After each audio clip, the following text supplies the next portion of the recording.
We start with breaking news this noon hour. Good afternoon. I'm Sherman Chow. We have just learned the cause of death for little Maleah Davis. Harris County coroner saying it is a homicide.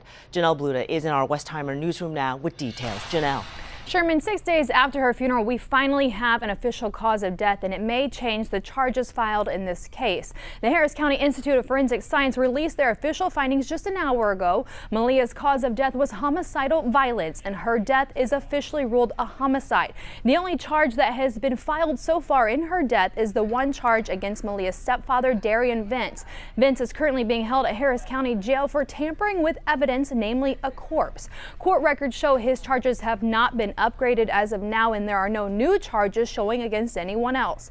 Vince had reportedly told local activist Quanell X that Maleah's death was an accident, but did not go into detail after telling Quanell where he put Maleah's body in Arkansas. Vince's attorney has declined to comment on the ruling. As for the district attorney's office, they tell us their investigation is continuing, and all evidence will ultimately be presented to a grand jury to determine what charges are appropriate. Sherman? All right, thank you very much, Janelle. And as this case develops, we'll be sure to update you. You can get push alerts to your phone. Just turn on notifications in your settings on our KHOU 11 app. Let's take a live look